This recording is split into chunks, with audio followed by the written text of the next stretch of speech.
And the principal ideas of SDG 16 are around reducing violence and death rates, ending abuse and exploitation and the trafficking of children, and also reducing violence against children and women, reducing conflict and global insecurity, and ensuring that there are strong institutions who are committed to weeding out corruption and not turning a blind eye, and principally to promote the rule of law and ensure equal access to justice. And many of these principles of SDG 16 were actually found in the Universal Declaration of Human Rights more than 70 years ago. And these are solid principles that have endured to this day.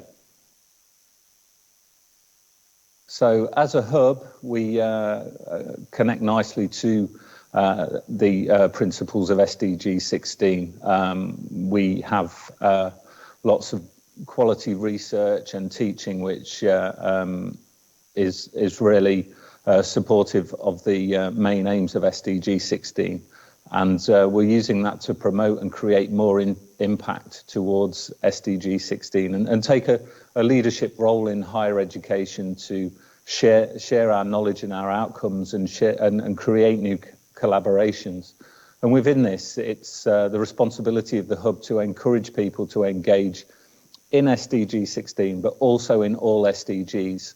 We have to consider that the SDGs are a global framework which we can use internationally, regardless of different language barriers and challenges. And this is a really important point, that in terms of creating new partnerships and developments and research, the SDGs provide a really useful framework. As part of our role of leading on SDG 16, we see it as our responsibility to develop outputs, training and support to help others to achieve that. We're doing some great research already, some of which has been promoted widely by the United Nations, particularly around human trafficking, but also some other very interesting work around anti-corruption and other aspects. So within that, in terms of how we share our message, we create lots of events and we lead activities which share the principles of SDG 16 and also share knowledge with others to develop their own ideas. And we do lots of work around how we embed the SDGs in learning. We've got an excellent project at the university called Education for Sustainable Development, which I suspect you'll hear a lot about today. And that is something that connects well with the hub in our mission to embed this work.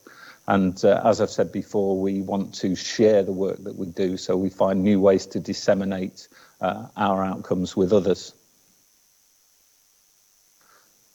So I want to really express the amount of energy that SDG 16 is creating at the university. And we have a really exciting group of academics who have come together with both teaching and research principles and are meeting regularly to engage in new ideas about how we stimulate research and teaching projects that really drive the messages of SDG 16 home. We also make sure that we share all our opportunities from the United Nations with all our staff, students and partners. We have lots of campaign activity, and we have a SDG bulletin and also social media, which I would encourage people who are interested to sign up and follow via Twitter and Instagram. As I mentioned before, we have Education for Sustainable Development goals, which has enabled lots of teachers to come together and underpin their work with the principles of sustainable development.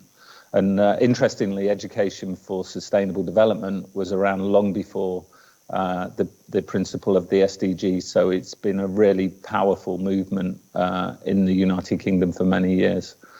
We identify research opportunities and develop projects. We are very keen on international collaborations, and particularly universities across the world. We encourage all of our students to be SDG advocates. Students and young people can sign up to be advocates with the university via the hub and also via the Education for Sustainable Development project. We also have a really wide range of civil society collaborations.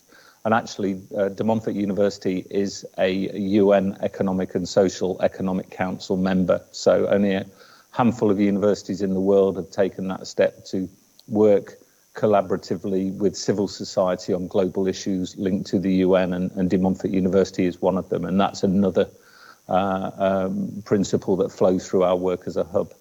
And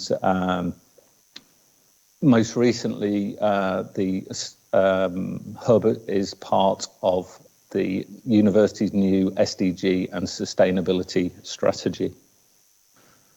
So I just wanted to show a picture of the strategy. That the SDG and sustainability element of the strategy is part of the yellow line that goes across the bottom. And I wanted to show you this for no other reason than to evidence just how every aspect of university life is now covered by this cross-cutting theme of sustainability and the SDGs.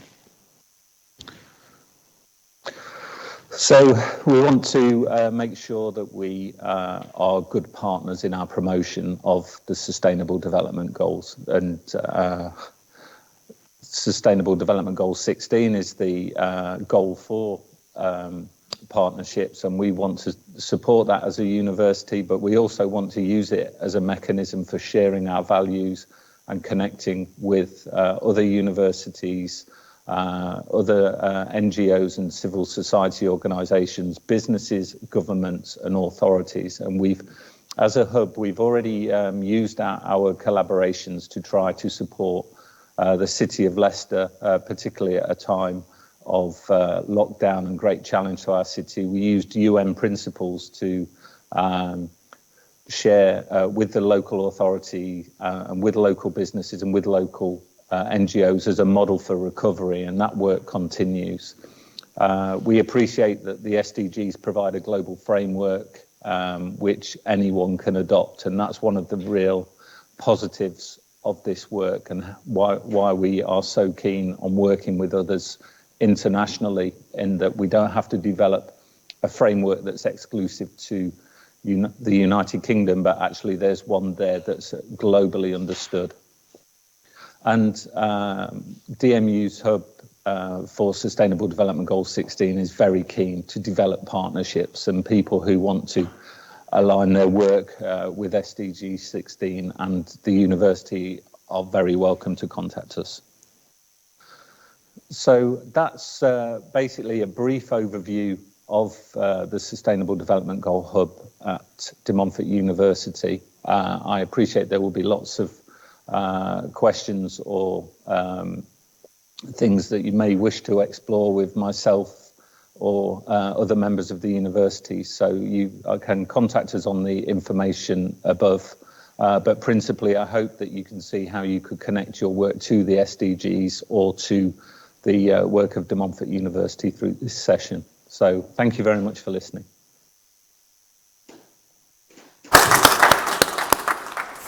Thank you, Mark. With a piece there telling us what it's all about for us at DMU, what it's all about in terms of SDG 16 and the applied aspect of being the hub for SDG 16. So some really important information and outlines for us there. So thanks again to Mark. So on to our next session, and I'd like to introduce our next speaker. And it's another applied aspect, actually, of sustainability, another really important aspect. The applied aspect is always important, isn't it? It's how it works, how it happens, how we see it happening in real life. So on to that in terms of research and development. And I want to welcome Karthik Kandan, who is an associate professor in mechanical engineering in the Faculty of Computing Engineering and Media at DMU Leicester. And Karthik is going to speak to us, again, as I said, in terms of an applied aspect of research and development. around upcycling plastic brick, challenges and opportunities in tackling sustainability. So over to Karthik.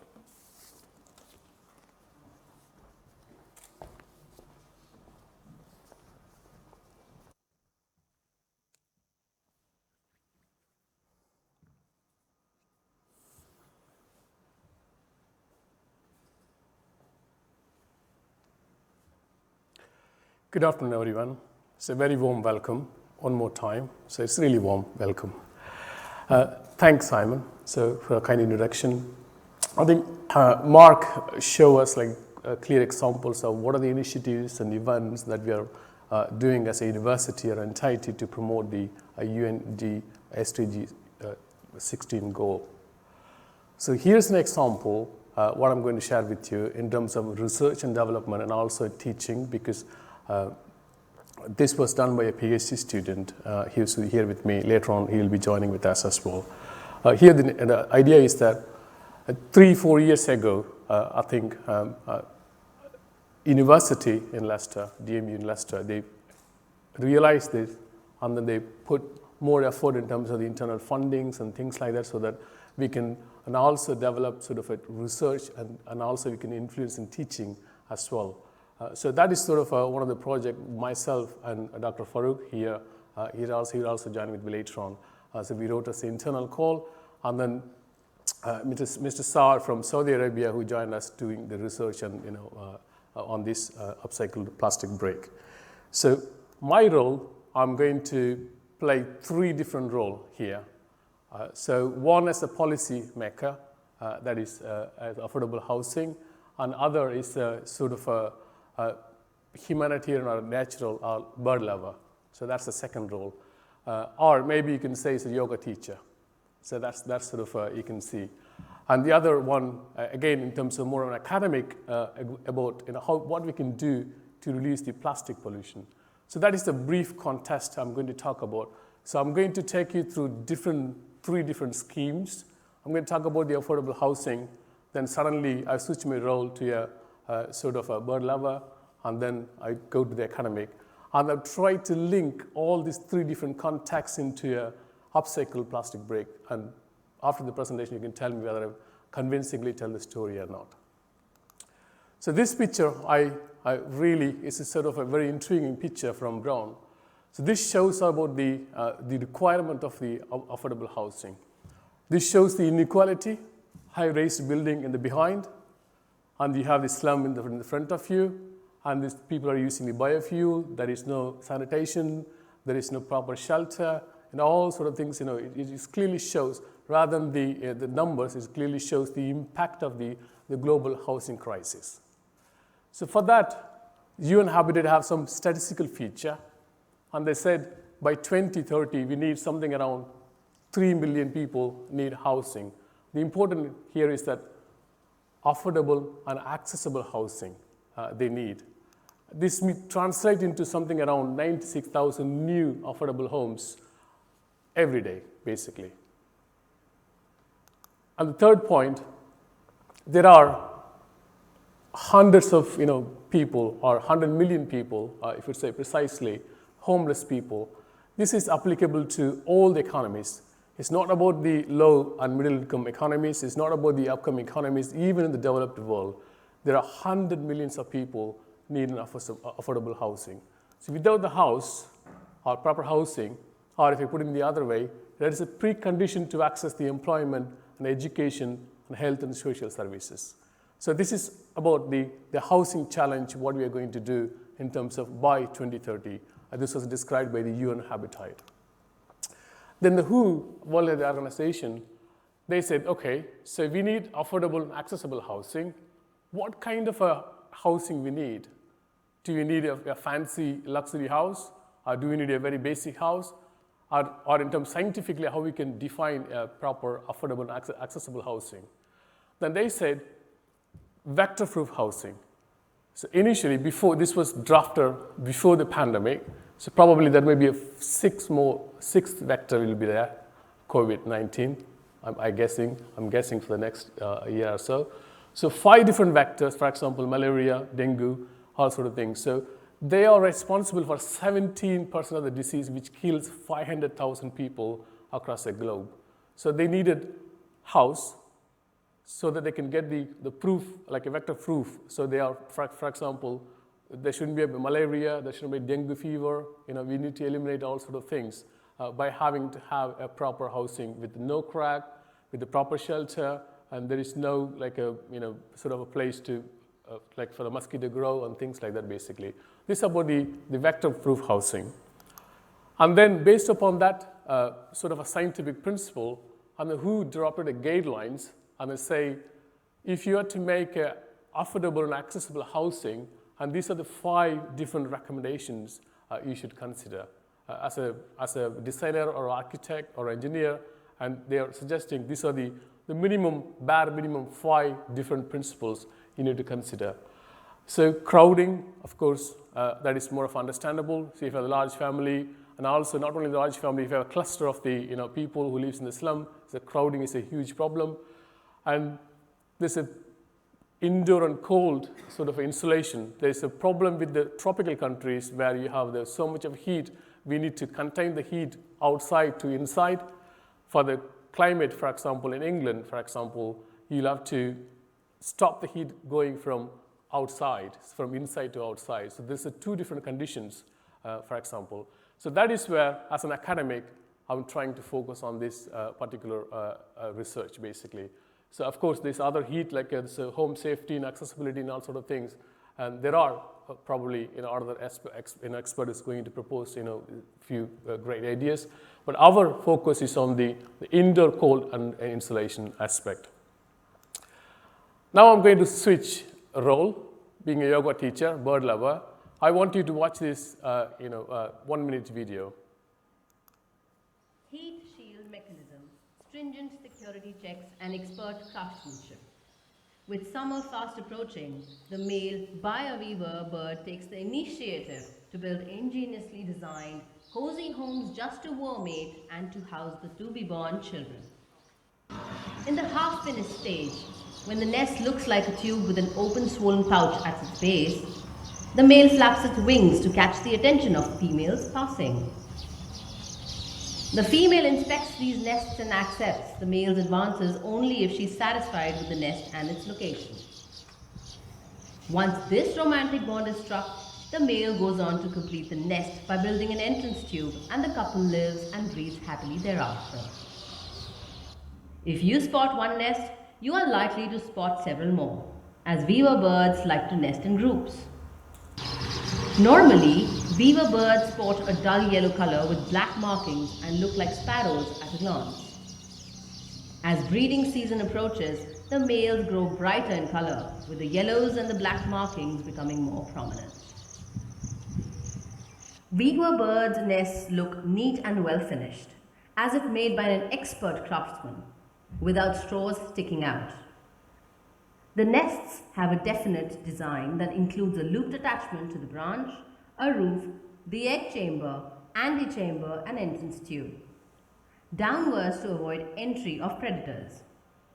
The Bioweaver may also build a sunshade in the form of an overhanging projection. You might have heard the words, architect, microclimate, and also, it creates a sunshade and that sort of things. So when we talk about, when we discuss about the affordable housing and accessible housing as well, what sort of innovation we can bring into the table, then that is when we looked at the nature, and that's this bird has inspired us and the nest inspired us. So then we got hold of the nest from India, then we did the CT scanning, and then we looked at what makes them to create a perfect microclimate inside. The microclimate in the sense that it has to live in the same nest, and also it has to incubate birds. So 2 different conditions. In order to incubation, you need a really warm temperature. In order to live normally, you need to have a normal temperature. So it creates 2 different chambers that controls by the altering the architecture of the nest, basically. It's all same grass, but having a different thicknesses and different architecture, like a fine craftsman, then it creates that microclimate inside the chamber. So we thought we need affordable housing. This is what exactly we're looking for. Why can't we, can we replicate this structure into our housing? Then, if you look at the other problem, this is where sort of academician, I'm going to come into play. If you look at, birds or the nest, that's kind of teaching us how we can make the affordable housing. As man-made human beings, sort of, a lot of things, plastics, this is where they end up, basically. It's even now, so you heard about the, plastic, waste pollution into the landmine and marine environment, and this is far away, it's going back to the, trees and forests as well. So the recent study happened in 2021, that shows that it was happening in Australia. They invested nearly 200,000, I think, the bird nest, and they found that 1 in 3 bird nests include man-made debris. So it's basically we're trying to destroy the birds using this plastic pollution. I'm not going to say all the numbers about the plastic pollution. I think it's more inevitable that plastic pollution is there. That is a crisis we need to tackle. And there's lots of, the one important factor is that only 12% or less than 15% would say we are successfully recycling. And the rest of them, so approximately 80% goes to the landmine, marine, and places like that. So the idea here is that how we can reduce that plastic pollution. And again, given the pandemic, we all use the mask and things, and test kit and personal protective equipment and things like that. So here's another estimate. It says approximately 4 to 15 million tons of new plastic waste. If there was no pandemic in the last 2 years or 18 months, this plastic waste would not be there, basically. But I guess it's going to go on, continue for the next few years, then we will introduce more and more plastic waste. And that's going to end up in mostly marine environment because they're easy to fly, and they're already spotted everywhere in marine environment. So one interesting statistic is that there's 10 rivers across South Asia is the more polluting rivers in terms of the plastic pollutions, basically. We all eat someday plastic fish, so if you don't do anything with that. So here the idea is how we can combine those 3 different things. So affordable housing, and can we get some ideas or inspiration from birds or nest or nature or biomimicry design, and we need to do something about the plastic pollution. Can we combine any of those things and then see what we can do? And that is the piece of research I'm going to show you in a short video now. The household waste that can be approximately 10 times better insulation than the conventional clay brick. It's inspired from the bird nest. So if you look at the bird nest, and there's some perfect microclimate inside the chamber. So we try to replicate those architecture while you're 3D printing the plastic brick, so that then we're able to get the approximately 10 times better insulation than the clay brick. First, we take the plastic waste. For example, that could be plastic bottles, food packaging, coffee cup, lids, and all sort of domestic plastic we've used. To produce 1 plastic brick, we need to use up to 20 1-liter bottle. So shred it on the shredder machine. So then we make the pallets to use it in the extruder machine to produce the filament, which we use to the 3D printer.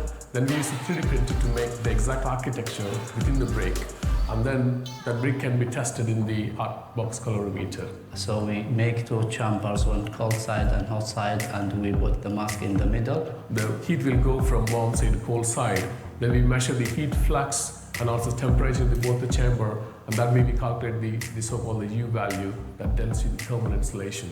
Now we know how they're making the plastic brick from the recycled material. The next step is to go and do the large-scale testing, for example, the UV resistance and the fire resistance, everything. And then we are trying to use them in prototype buildings, one in Nigeria and one in Leicester, so that we can get the field data in real time.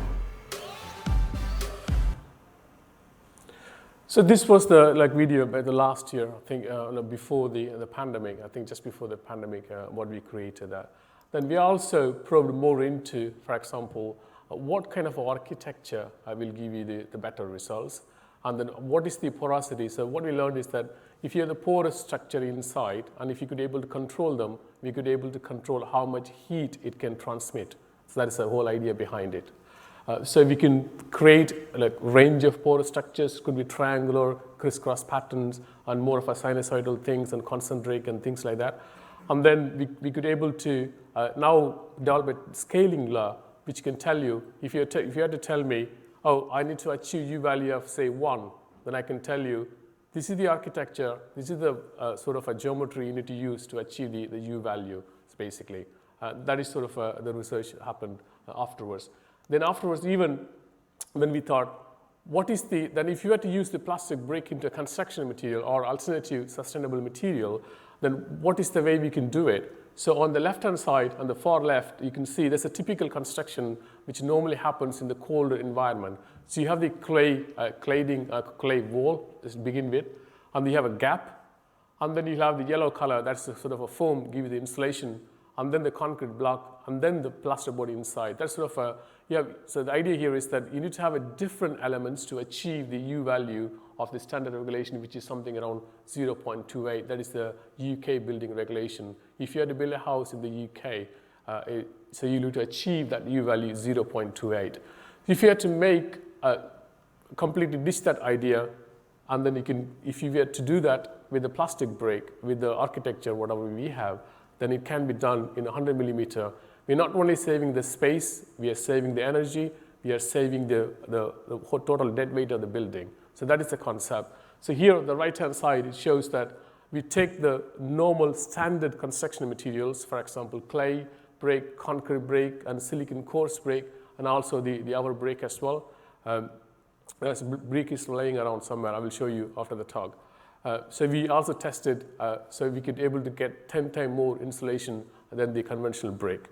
Then after that, is it like, okay, so you take some 3D print and make a small brick. Is it going to be, it's going to be translated, the impact going to be translated into the giant scale or bigger scale? That is where the Saudi Standards Organization came into play. Luckily, Sa, the PhD student, is working from in that institution before. Then we approached them. Then we have an access to test large panels, meter size, basically panels, to see whether whatever we observe the results in the smaller scale can be translated to a bigger panel. The idea being that if you could make the panel elsewhere, then you can transport it to make a modular home, basically. That's the idea behind it. Then still we could able to get we can see here from different size from 0.2 meter square to 1 meter square, we get the approximately same U value of the panel. What it's telling you is that the results, whatever you observe in the smaller scale, can be translated into the meter-sized panels. That means we can make big buildings and big things like that, basically. So that brings me to kind of talk about what are the opportunities and challenges. So the challenges pretty much sort of we know what to do in the sense that we develop a scaling law, and then we know what type of architecture we need to have to achieve the proper U value. Then there are different plastics, for example, it could be a drinking water bottle PET, and then you have the HDPE1, like a polyethylene, you have different plastics. So we also tested like a different kinds of, for example, what if this recycling plant have the mixed plastic, and then if you wanted to use that plastic to produce a brick, will you also get the same results? Yes, we can give them information on that one as well. So that kind of a challenges, we have done. But the real challenge is that, as again, Mark mentioned about the cross-sectoral one, sort of a multi-sectoral, partnership. That is where we need. So the one picture on the left-hand side shows that the utilization of a 3D printing in a construction industry. So here the idea is to make a modular homes in a more of an efficient way to reduce the embodied energy. The embodied energy is the sense that you make things and then you consume the energy somewhere else, and then you bring it, transport it, then you consume the energy. So that means that whatever you do before you do the building, you create a carbon footprint. So that's sort of an idea. But here, we can do that modular filled building, the similar concept with the filled recycled material on site itself. So there is no need of a transportation, nothing whatsoever in terms of the modular thing. We can achieve that. And also, we can create a different architecture. So inside, while developing the wall, so that it gives the other properties, for example, the insulation or the colder climate, all sort of things we can control. Again, so the right-hand picture, there's a more intriguing picture, shows that human operating a robot, and then we are trying to build a house for human, basically. So it involves a multi-sectoral collaborations, for example, architects, robotics, computer engineers, and engineers like us, like studying the mechanics of materials. So different parts of the cross-sectoral partnerships are needed to achieve these SDG goals, basically. So with that one, I just wanted to summarize my presentation. I've given you 3 different contests. I'm trying to convince that this upcycled material is the sort of one of the way we could solve those 3 different things: plastic pollution and also the affordable housing. And then I briefly mentioned about the cross-sectoral partnership that we needed to tackle those things. So here's the final slide where we're showing myself in the middle. Of course, you can recognize me, and Mr. Saad is a PhD student, and this is the right-hand side, is Dr. Farouk. It happens to be we are all in the same place, even in this pandemic situation. Can I ask both of you to come to the stage, and then if you have any questions or something to answer. This clearly shows that DMU has the research initiatives which can translate research into teaching, and then we can train future students and future people who can be like a future leader. So he's going to finish in PhD in a couple of months. Well, Dr. Farouk and myself supervise the research. So if there are any questions, feel free to ask. I think Karthik have already presented it in a very nice way, so I doubt there will be any. Let's see. Thank you, Karthik. Really interesting, really interesting presentation. In terms of producing housing in this way, is it then further recyclable? So you've recycled it once. Is it then further recyclable down the line? Yeah, it is possible. Yes. Yeah, it is possible. Yeah. Okay, it's good because that's important. Yeah, it's very yeah. That's the idea basically behind it, that the end of the life cycle, whenever the thing is done, we could reuse it rather than it, because it's not going back to the nature anyway. So we have to find some way to reuse it again and again so that it doesn't pollute our environment. Yes, got loads of questions. Lots of questions. So I have a question. So how long does that last? The brick, your plastic brick, how long will it be? Will it last, or after how long will you need to change it? We turn out to change it for 50 years at least. The plastic don't degrade, but we have done a long duration test as well, the mechanical one. I'm not showing those results here. I just wanted to, because I'm not really sure what sort of audience I get. So the idea is, yes, it will long last forever, because the one thing is that, for example, if you compare the normal concrete brick, which is 23 kilos, and this one is under kilo. So if you have to make a fair comparison, that means that the whole dead weight of the building is going to be less compared to the normal concrete building. In that way, the plastics are not degradable for a long period of time. So we expect that to be there for a longer period.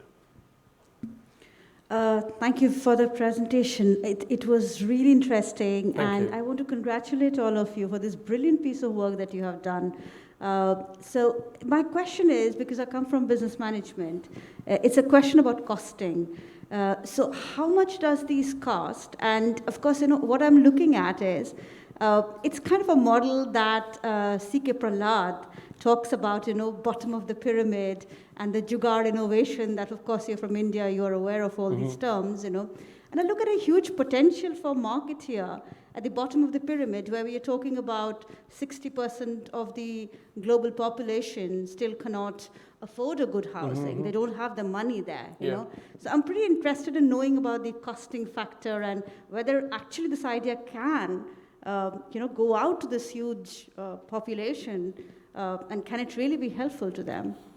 Yeah, so I'll give you 2 different contexts. So I've interacted with many industry who does the recycling business. Most of the time, they don't know really what to do with the recycled material. There is a sort of anecdote with that. Do I need to use the recycled material? The reason being that if you give them directly as a product, like as a raw material, they are not going to buy it. But rather, change that sort of raw material into the sort of a product like this one, probably you may be able to convince to buy the things to it. So the second thing is, in terms of the price, I wouldn't think this is going to be cheaper than compared to the raw material. For example, if you had to use a raw plastic, it's a virgin plastic, not into any palm bottles or something like that, and make a break. And then if you had to use that recycled one, because there is a good amount of energy and good amount of money went into the recycling, because collecting, sorting, washing, and making things like that, right? So I wouldn't be, surprised to see if they're coming the same cost, basically. So it won't be really much cheaper. Again, there is sort of, again, that is why I'm trying to strengthen that the multi-sectoral collaboration is needed. Because all I can do is to develop something, which can be usable. People like you, for example, right? Then that is where we join together, like policymakers and business entrepreneurs and things like that. Then we can make things, happen, basically. It's not really a one-person job. So that's what I'm trying to convey. So in terms of the price, it's approximately the same.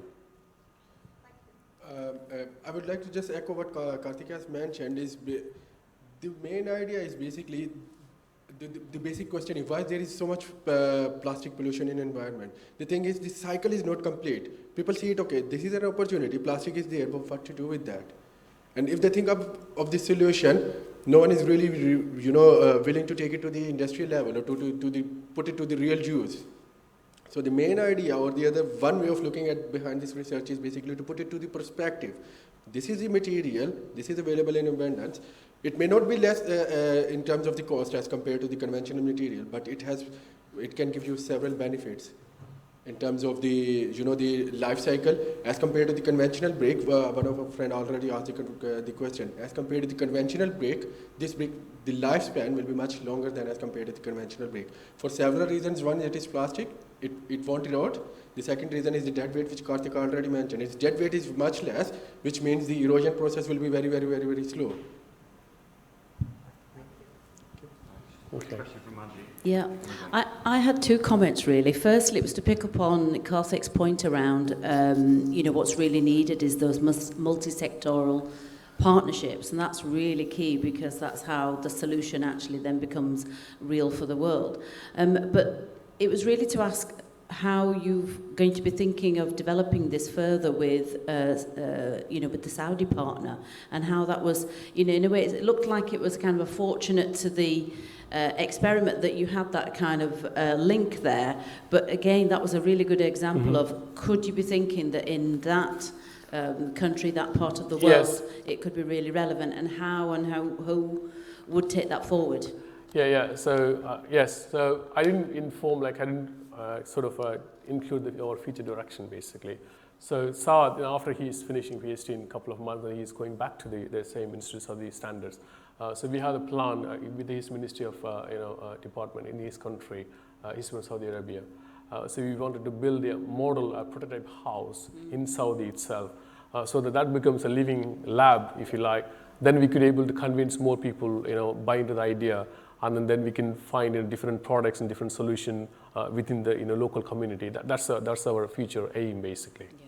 Well, I really ask the colleague to remember in Dubai, because in the region, I think this is how a living lab in a neighbouring country could really influence policy and thinking and housing and activities in this country too.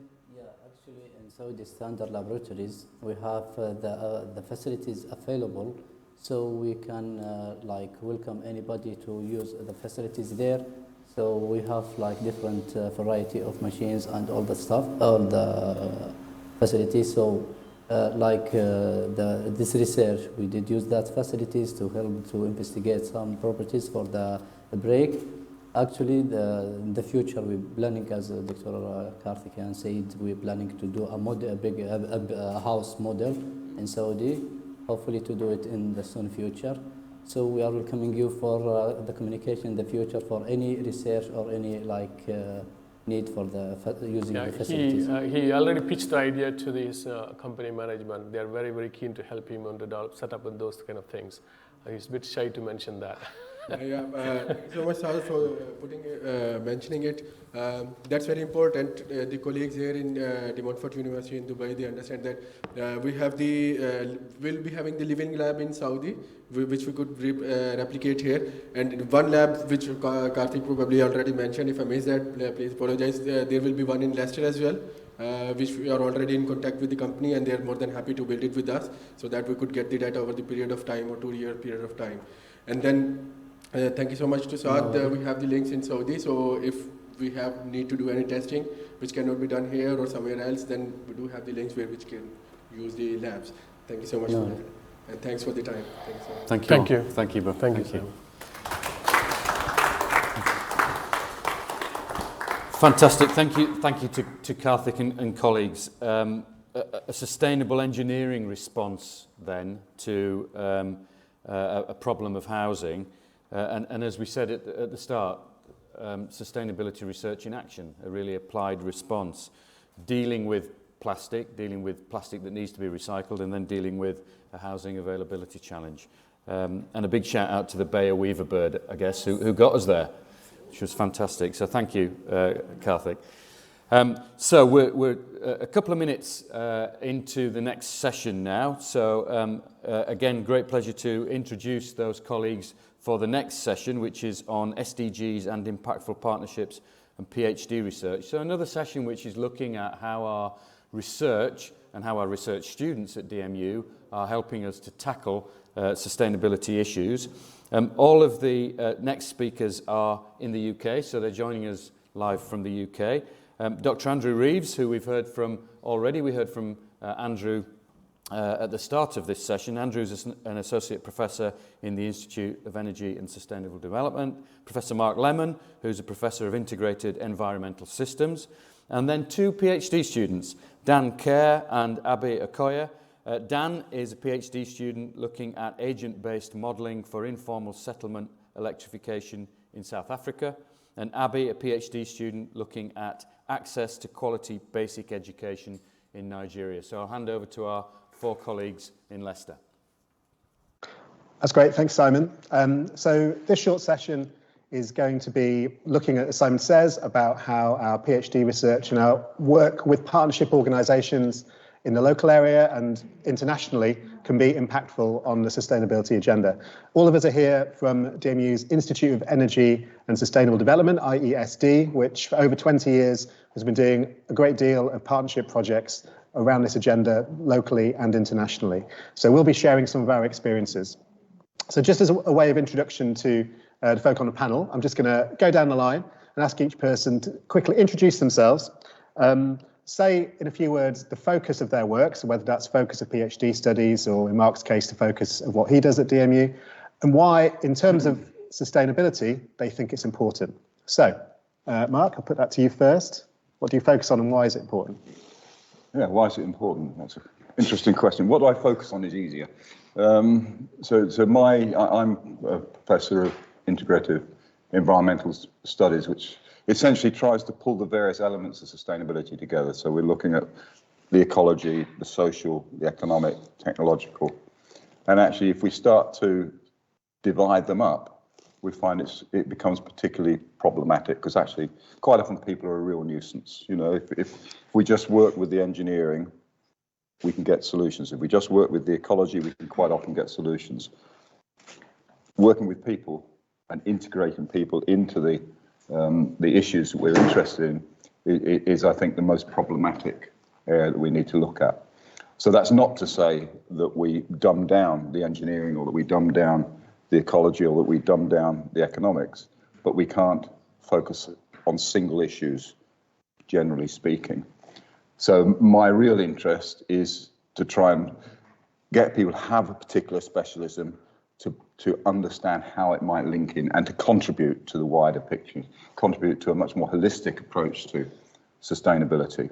So I do that in a number of 2 main ways, I suppose, well, 3 main ways, as most academics do. A certain amount of teaching around, particularly around research methods. How do we go about developing integrative approaches, particularly what are the transdisciplinary skills? What are the skills that we all need, and what are the skills that stakeholders need to work with us, because most of our research is grounded in real world problems. Secondly, working with PhD students, quite often drawing upon their expertise, because a lot of them have life expertise that they can bring to the academic process that academics don't have. You know, our expertise is quite often to help them draw upon their expertise and make the most of it within a sustainability agenda. And the third area is actually the basic teaching, where we contribute to a number of courses on sustainability, particularly master's courses. And my area within that is in research methods and I suppose issues related to circular economy. That's great. And I think that gives a really good picture of the ethos for how we work within IESD and more widely the ethos of practice around sustainability in universities, I think. So Abby and Dan can share two particular challenges they're engaged with through their research. So Abby first. I think my research is on SDG 4, and that focuses on ensuring quality basic education. The reason I'm doing this research is because I volunteered in the Nigerian public education system, especially in a project I was working on, which we wanted to ensure ICT, or the use of technology in primary schools. And in my work there, I found out that there were core issues to do with education. And then I decided to delve deeply into that. And I wanted to do that through a PhD process, because I wanted to understand the studies learnings from different markets and also different countries, and then also the approaches and frameworks and how they have worked over time, and use those learnings to make a real impact in the Nigerian educational system. I think some of the challenges I've found is with regards to what areas to focus on, because there are a myriad of issues, but which area do I focus on to make the most impact? And I found that focusing on teachers' professional development, or in some areas they know it as teachers training, as a way to foster real active and practical impacts, especially in the quality of education received by the children. Because if the teachers are not highly skilled, or if they don't have the capacity, they would not be able to impact quality knowledge on the children. So that's key.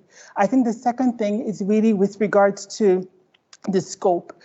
Because the issue is nationwide, how do I make real impact that is scalable? So how do I tap into existing systems, or which stakeholders can I work with to ensure that this is done? And this is what my research is looking at, and I'm still in the first year. So hopefully by the time I come out of the tunnel, I'll be able to have a real practical solution. Yeah. So Abby's got an experience, at the start of your studies and all the issues around, how you design it to be effective and make that contribution to knowledge and work with stakeholders and what have you. And Dan, more towards the end of your PhD. So what are you looking at and how is that going? Absolutely. Hi, everyone. So I'm in the fourth year of my PhD studies at the Institute of Energy and Sustainable Development. My PhD specifically is on informal settlement electrification I initially started looking at sub-Saharan Africa and then decided to focus on South Africa through a series of case study analysis and determining that the most progress had been made in novel approaches to electrifying underserviced communities in South Africa. I think why it's important is the sheer scale of the challenge. Urbanization has been increasing dramatically across the developing world in the last 30 years or so. And I think the statistic that made me really want to focus on this was one put out by the World Bank in 2011, which was saying that sub-Saharan Africa is going to be 50% urbanized by 2050, which, as someone coming from a UK context, was staggering to me. So I thought, well, there's a huge challenge that needs to be addressed there in terms of servicing growing populations with electricity, with water, with sanitation, with gainful employment and housing. And then it sort of snowballed into the whole gamut of human settlements research. So part of my ever-growing and myriad list of research interests is sustainable urbanism, growing sustainable communities, and community engagement in participatory co-development practices, and all of this with a focus on energy access and electricity access on a clean and sustainable basis. Okay, so we've got a real flavour of the kinds of project we're involved with and kind of some of the ways we tackle it. So I'd just like to now dive a bit deeper, and I'll pose a few questions and they're open for all of you to chip into as you wish. So I think the first thing I'm curious about is any work on a real world problem involves stakeholders out there doing work right now, and you've got to somehow balance out having a research impact, and in your case getting your PhD, and also having real world benefit for policymakers, for practitioners. So I'm interested around what you see as kind of the good opportunities and how that can work really well, and what is challenging about working in that way. I might go to Mark first if you've got thoughts around that, but the floor is open. Yeah, I think what's challenging is that stakeholders are stakeholders, so they don't all have the same perspective. So the starting point is always to accept there's a range of stakeholders, and that quite often actually seeking consensus isn't the way forward. What we really need to be doing is to seek consensus about difference, so that we can start to build up a much more comprehensive picture of the range of different views, and then we can start to think about where the best points for intervening in. I think the second area is to really recognise that people who are engaged with these problems on a day-to-day basis know what they're talking about. And even if we don't agree with them, they provide us with the context that we have to try and put within an academic framework. So I think that that knowledge process becomes very much a two-way process. And it's really important for researchers to recognise that they learn as much from the stakeholders as we can actually impart to them. So I'd say that would be my main contribution. Yeah, and again, that's, it's a big thing around the paradigm of research and practice on sustainability. It often differs from traditional research, where you might have the stereotypical expert in the ivory tower looking down upon high. We're very much going into interactions, on an equal footing, looking to learn and work together. Just to add to that, Mark, who do we, thinking in Leicester and regionally maybe, who do we work with? Who have you worked with over the years around particular projects and challenges? Very locally, we worked with the local authorities, both here and in other cities. For example, looking at retrofitting housing for better energy use. We've worked with Leicester City on the smart city. We're looking at the whole idea of the potential of a sustainability hub where we can actually introduce a whole range of different disciplines within the city. More widely, as these two have indicated, we'll come on to, we've got an awful lot of practical expertise that's been come into the group. For example, I've just had a PhD complete looking at water and sanitation in Ghana. Dan mentioned the informal settlements. We've also got other students looking at different aspects of informal settlements in Nigeria and Saudi, and a number of practical projects to do with the installation of microgrids, particularly in Nigeria, and another one in Ghana. So a lot of international work that's grounded in real world problems. One quick point that we have another student currently looking at a new initiative, which is to bring in a PhD around practitioner research, which in addition to the more traditional PhDs is just being introduced in the university. That's great news. That's really interesting. Yeah. Something I wanted to chip in on. So yeah, sorry. I think it was a very interesting point that you made, Mark, about, because I had building consensus down as my number one challenge for participatory processes, and I think it's very interesting to say that we need to build consensus around difference as well as building consensus in agreement. I think going back to some of my previous work, so before I started my PhD here, I was working as a research associate at University College London, and one of our projects there was working with municipal governments in sub-Saharan Africa. So we specifically worked with 6 different governments in 6 different municipal governments in South Africa, Ghana, and Uganda. And one of the things that came out of that project for us was the power of participatory co-development and the power of directly engaging with stakeholders as to what their research needs really are, rather than us as academics reviewing the literature and deciding what we think the priority should be. It's listening to people on the ground involved day in, day out, and I think that's a critical point. Yeah. I think from my point of view, I sit in a peculiar situation because I come from a practitioner background, very strong practitioner background, which I've been in for over 12, 13 years now. And what I find is that everyone has a different definition of what sustainable development is. So from a business perspective, you start talking about things such as ESG, and the whole organizations and systems are now evolving and changing to speak to the environment, social and governance issues. Then we also have things such as the quadruple bottom line. So you're not just looking at profit, but you're looking at the process. You're also looking at the progression. You're looking at planet, and you're looking at people. And then when you now talk to the development community, then that's when you start hearing things such as SDGs. So the main thing is, you have to speak the language of the different stakeholders so that you're able to make an impact. So you need to understand how they see development and then now work with them in order to find or get real life situations. So practitioners are interested, but they're interested in different elements of development. So for example, I'm into education. So if I'm talking to the government, I'll be talking to the Department of Education. Then we have a whole SDGs, related to development. And from the business sector, you'd have organizations that want to make an impact in that environment. So I'll be speaking to them, from that language. So the thing is just building an ecosystem of different stakeholders, understanding that they're approaching development in different ways, harnessing that so that you can communicate effectively to them, and then harness the synergies within that to make a real impact in the local environment. And I stress on local because we need to build the capacity of the local context so that they can make real developmental inroads in their local communities. Absolutely.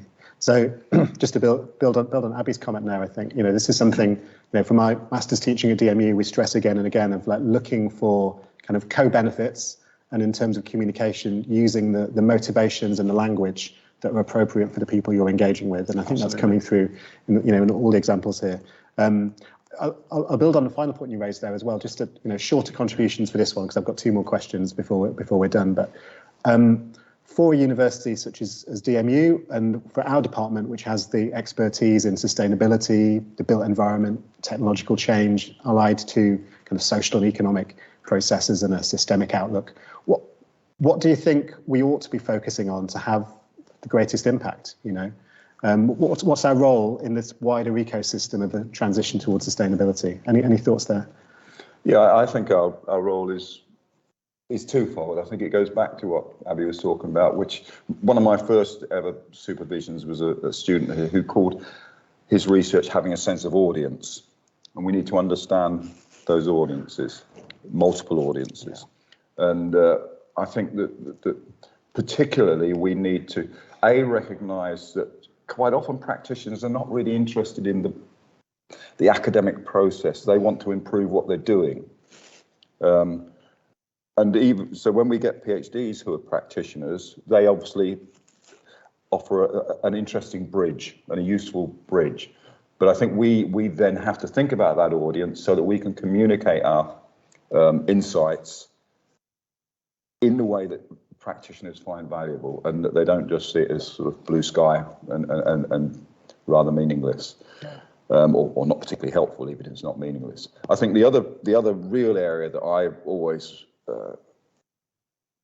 I would say go on about is that there are a set of transdisciplinary skills. There are a set of skills that we all need to have. The ability to empathise, the ability to communicate to different audiences, the ability to think systemically. And that's relevant whether you're a community stakeholder, a corporate stakeholder, an academic, or from a local authority. These are common skills that we should really be teaching and acquiring ourselves. So I would say that's a key area. Yeah, that's great. I think that DMU needs to focus on three things: capacity building, and capacity building. And the reason I say that is because my whole journey towards sustainable development came up because my capacity was built. And that was built through partnership between the British Council, the Nigerian government and also the World Bank, where in a 3-week boot camp, they taught me everything about the concept of development. Then it was the Millennium Development Goals. And I've been through 3 different UK universities, and I've never heard about the concept of development until my capacity was built. And how many years later now, everything I've done has been shaped and is around development. And I feel that DMU can make a real impact if they can build the capacity of the local community here in Dubai, and also in communities in which their practitioners or the academics are from. So they're working with different ecosystems in terms of building capacity for the greater good. Yeah. Thank you. Absolutely. Dan? So my main point, I'm going to deliver a little bit of a pithy one-liner here, and I'll say think global and act local. That's it's a truism, but it is also very true. And I think universities are uniquely placed to do that in the international community. We have the ability to pull together disparate sources of information, engage with so many different communities, be they practitioner, be they research communities, be they third sector organizations, and then meaningfully influence decision makers for sustainable development and sustainable development goals. That's perfect. And as timekeeper, I appreciate the pithiness. So I have one final short question for you, and it builds exactly on what Dan just said in a way. And this is thinking, much of our audience is in Dubai right now. And we're talking predominantly about, well, not predominantly, we're talking about actions we're doing in Leicester, focused on the community in Leicester and in our region, and also international partnerships. But I think with the new DMU Dubai campus, and for example, the masters that me and Mark teach on energy and sustainable development will be coming to Dubai, I think there's a really interesting question about how the sorts of contributions and links that we've been part of for many years could be developed further in the context of Dubai. So I guess my question is around what opportunities do you see, or what could be very exciting that might happen around the new DMU Dubai development in terms of contributing to sustainability? Any thoughts around that? I would say the starting point is actually, and it's not just Dubai, it's the wider international community we're engaged with, is a real understanding of how different communities and different cultures, A, address issues of sustainability, but B, how they're reflected in very practical and tangible outputs. I mean, I've examined PhDs here where they've looked at screening in Middle Eastern housing, not only for cooling, but so that the women, and for security and for privacy. So a lot of these issues wouldn't be taken into account. The work I mentioned earlier to do with retrofitting buildings was by a bunch of middle-aged white men who understood energy efficiency within the housing, but had no idea of how it is going to be used by certain Islamic families within Leicester, and we made some huge assumptions that were not particularly well. They were inappropriate for the way that that particular community was going to use that building. So I think the cultural insight that we can get through working with Dubai and through other communities is absolutely massive, but also it contributes to our understanding of sustainability. That's great. We can point to any number of failed clean cook stove projects that haven't understood the morphologies of cooking and the modalities of cooking that deliver technology that is sound but inappropriate for context. So I think that's a very important point. Yeah. I would say collaboration. This morning there was a segment, and what came out is, Dubai working on the waste management and, focusing on communication. I don't see why Leicester and Dubai can't work together and collaborate on that project where we're actively and collectively doing that. So that in the wider community, they see DMU as driving that movement. Absolutely, yeah. So lovely link at the end, and perhaps the SDG 17 about partnerships for the goals and work between the Leicester and Dubai campuses to develop projects, exchange knowledge. Hopefully in the audience, some minds are whirring with ideas building upon this, and hopefully you've got a sense of the kinds of projects we're involved with and the culture around impact and research we're working on. So I'll try and hand back over. I can't see anyone at the other end, but I'll hand back to Simon if you're there to move us on to the next bit of the event.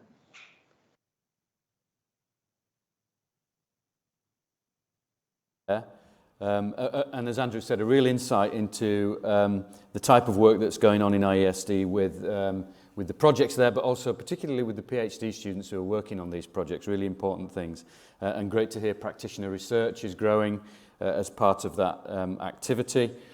And particularly the latter bit of the conversation then around how we can partner from Leicester here to Dubai and work on some of these projects together. And that's the one of the bases of today's conversation. So thanks to Abby, to Dan, to Mark, and to Andrew. On to our next session then. We're only running a few minutes late, which is miraculous actually at this stage in the day. So thanks to everybody so far.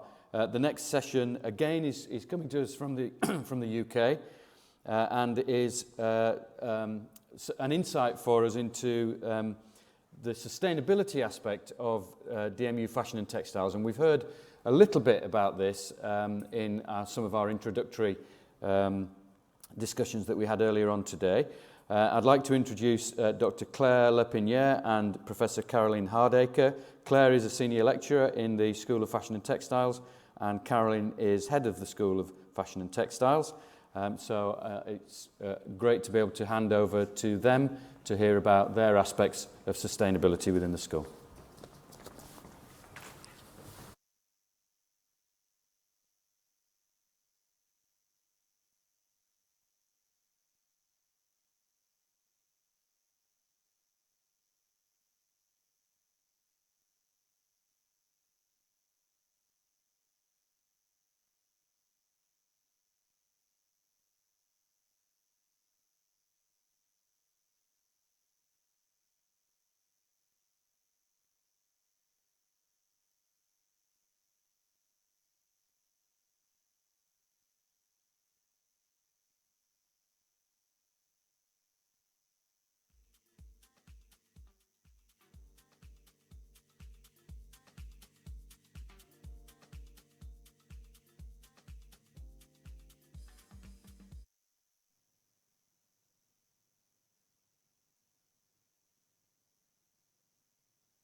Okay, thank you. Thanks very much. Thanks, Simon. So welcome to Fashion and Textiles from Leicester. So I'm Caroline Hardacre, and with me, as Simon's just said, we have Dr. Claire Lepiniere. And between us, we're going to talk a little bit about how we've been working with the SDGs over the last few years within our fashion and textiles education.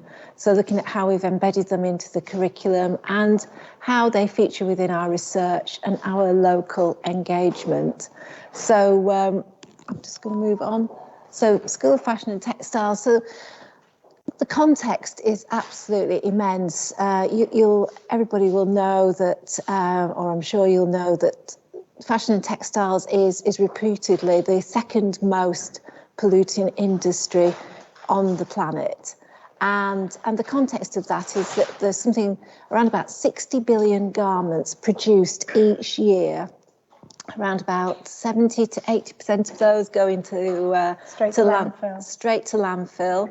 1% are recycled, and those garments are made by around about 430 million garment workers.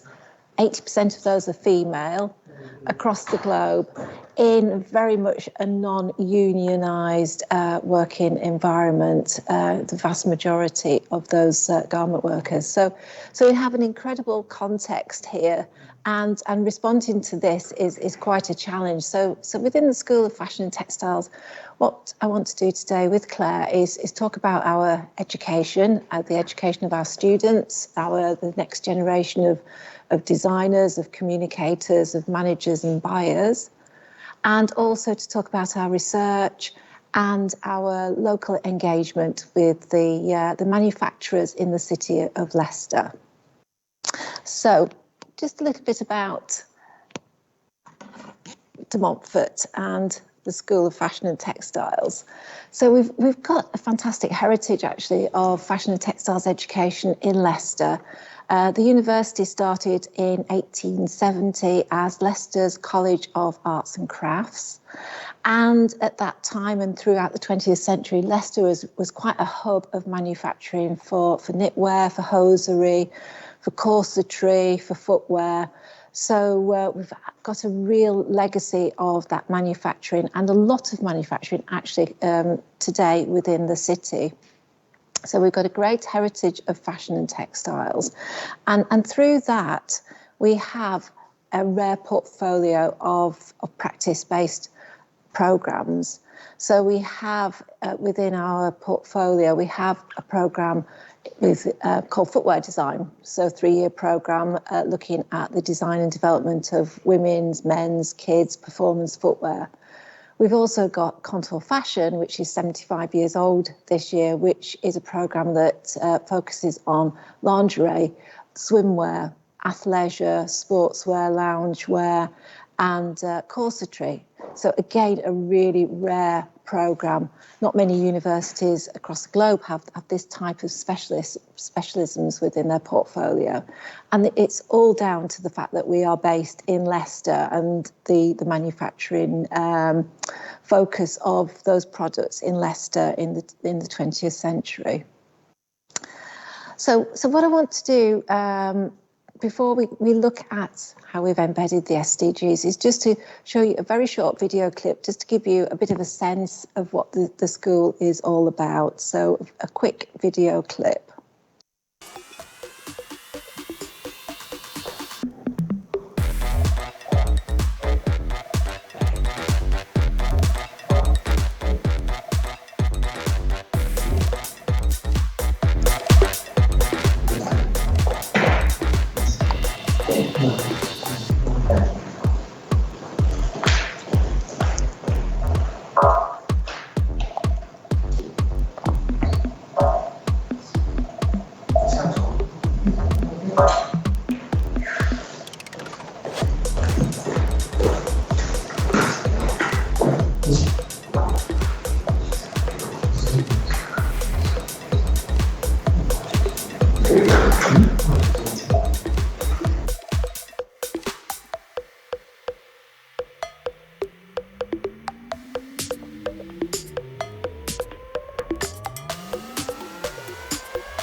So that just gives you a bit of a feel for what the school's like, the space that we work in, and the type of programs that we run, and our values, the emphasis of our programs. So thinking about sustainability, this review that I'm going to describe to you was started around about 2018. So we looked at our programs, and we also looked at what our students were telling us. There was a huge survey conducted by the National Union of Students, the NUS, in the UK. And at that time, those students, you can see 91%, I think it is, were saying that they want their university programme to refer back to include details about sustainability and sustainable development. So our students were telling us that we really needed to make sustainability the forefront of our education. Our academic staff and our insight and just seeing what was happening in the world, you know, it was an urgent thing. So we started by looking at our curriculum, and we used the SDGs as a really great framework to make that start, and looked at all our programs and where modules and teaching units were addressing each of those SDGs, and we did that across each level. And you can see I've just included the final year here from 2019-20, and you can see that the SDGs are all addressed, but a little bit patchy in places. And so that was a really good start to really highlighting where we can really focus on embedding sustainability within our curriculum. And just some examples of the type of work that we do across some of our programs. So, for example, fashion design. Maria Isa's collection here is constructed entirely from discarded labels. So all the fabrics are created by sewing up small labels together to make a length of fabric, and that is then used to create those garments. And they are now being sold in the UK online, and also through Brown's, one of the designer outlets in London. Oh, sorry, I've just gone too fast there.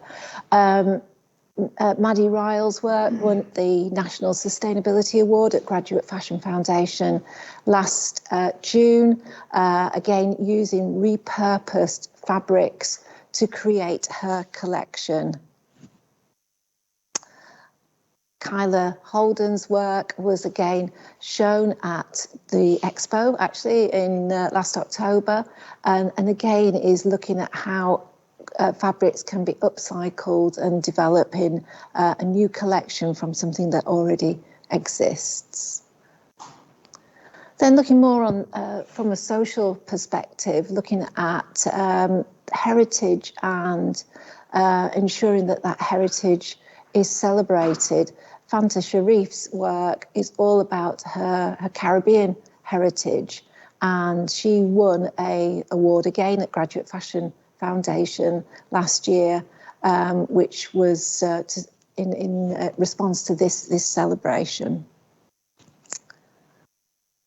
Fashion textile design, another approach, they created a manifesto, a 10-point manifesto. I've just shown a few of those points that they came together to create, and talking about not being fast fashion and responding and respecting heritage. Extracurricular activities as well are undertaken across the schools. So Textinction is one of the real novel pieces of work that we are doing, which is all about taking a long time approach and looking at what is going to be abandoned by the year 2090. A year we picked because that year our graduates will be hopefully have had a fulfilling career within the industry. They'll be in their elder years and they can look back and think about their practice across their journeys, of their career journeys. And so 2090 was the year that we picked, and quite an interesting proposition for students to think about. We also have some funding which we dedicate to supporting students who are addressing sustainability in their work. It's a real open door for students to apply for some funding to help them with their project goals. And we're in our third year of this particular award. And future facing, as we've talked about, or I've talked about the heritage of De Montfort and the heritage of Leicester. But we have digital transformation as a key goal within our curriculum, and are working on developing our virtual prototyping solutions, which have fantastic opportunities for the industry, both in dressing real people, but also in dressing your digital persona. So virtual prototyping is one of our key areas of development. So there's some footwear there using one of our 3D applications. So I'm going to pass over to Claire to talk a little bit about our research and our local context.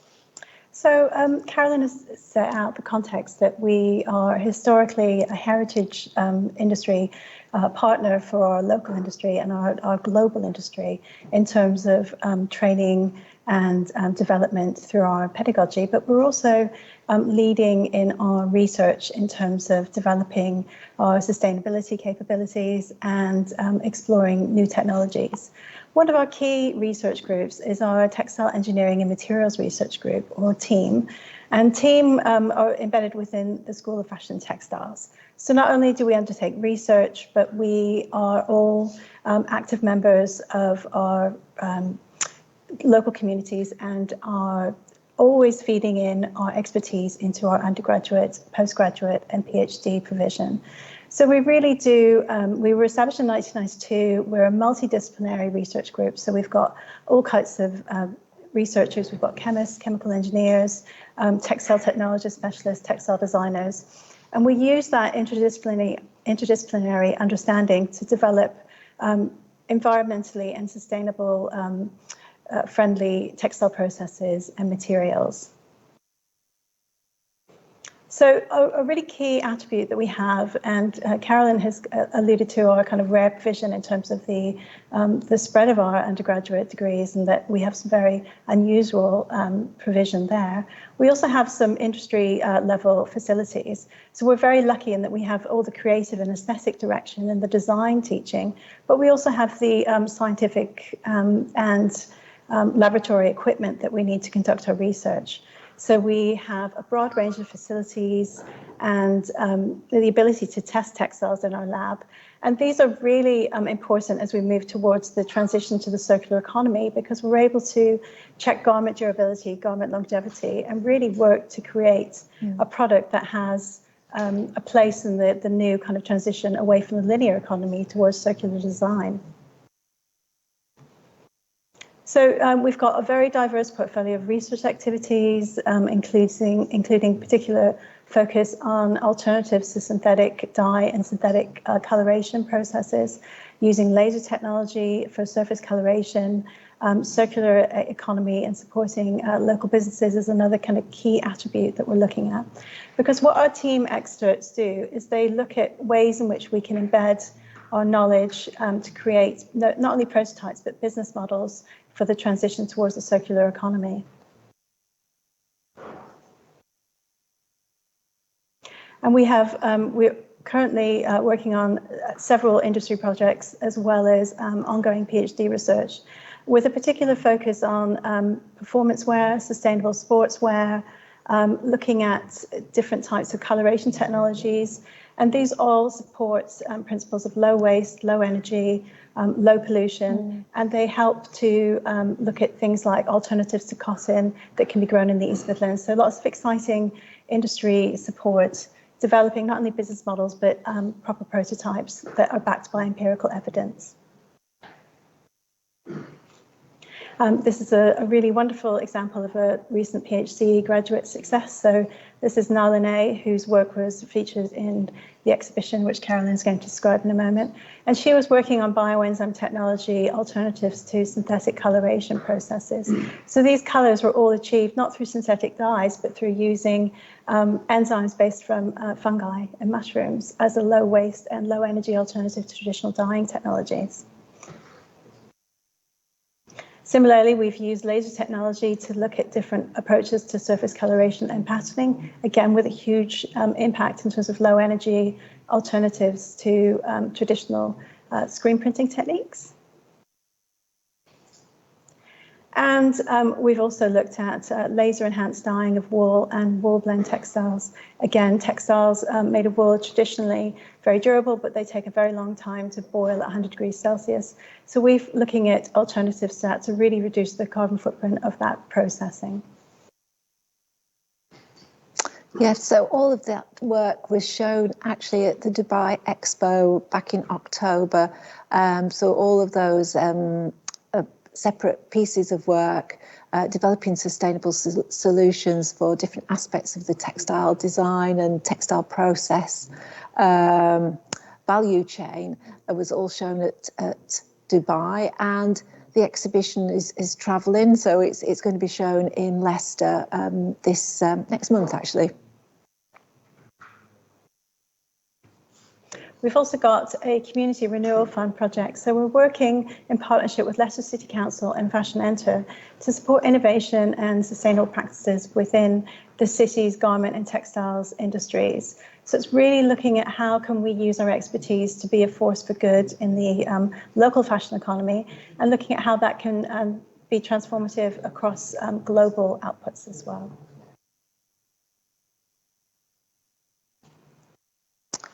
Thanks, Claire. So all of that work, all of that activity, whether it's education, research or local engagement, has led us to winning a Green Gown Award last year. So we're absolutely thrilled to bits about that. So we are the winner for the Next Generation Learning and Skills category, and through to the international finals in April. So fingers crossed for that.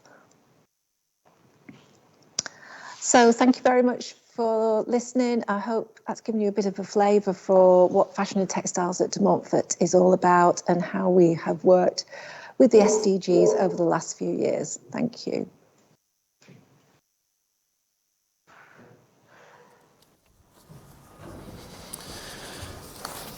Thank you, Carolyn and Claire, for that insight into what's happening within Fashion and Textiles.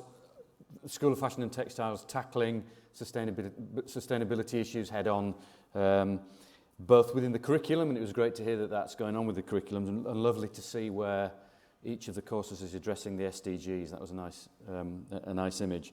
And also the extracurricular stuff that we talked about earlier this afternoon. We talked about the extracurricular activities of students being really, really important, not only in terms of us looking at issues related to sustainability, but also about that being an enabler and a differentiator. So great to see, and obviously some really innovative research there. So thanks again to Carolyn and to Claire.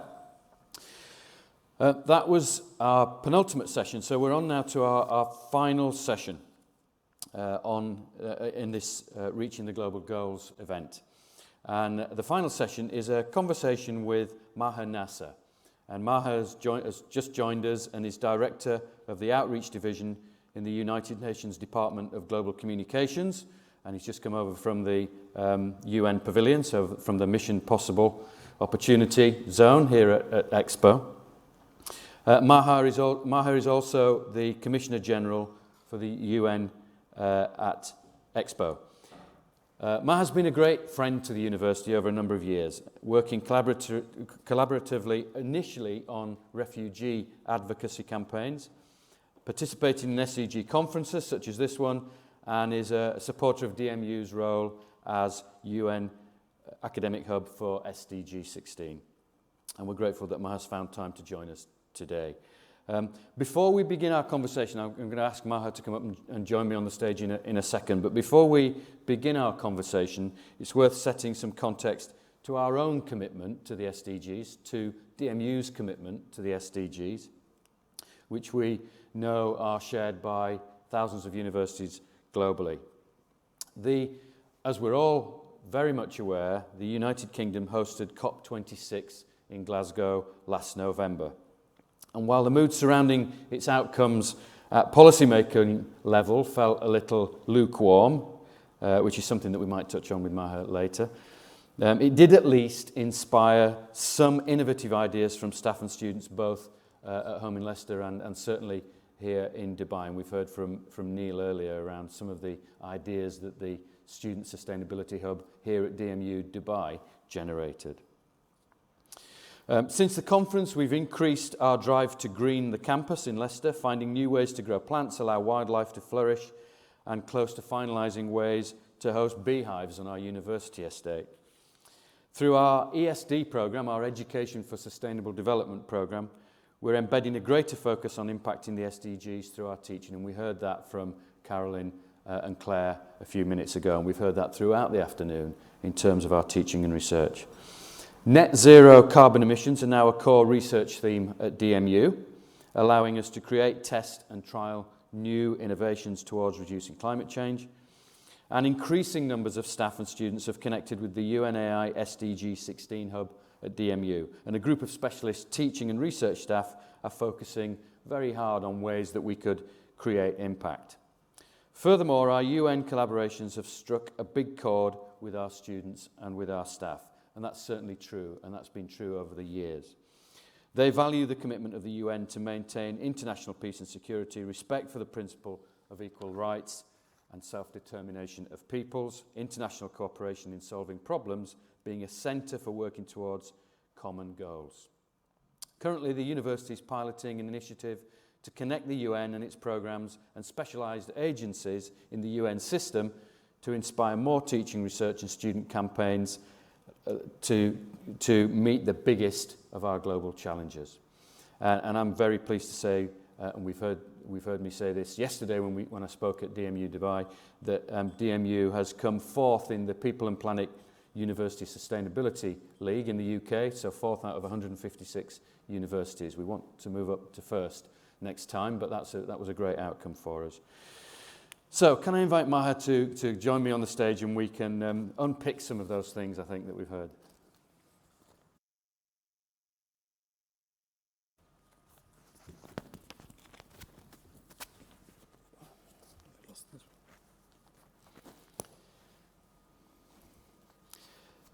Maha, thanks again for joining us, and nice to see you again.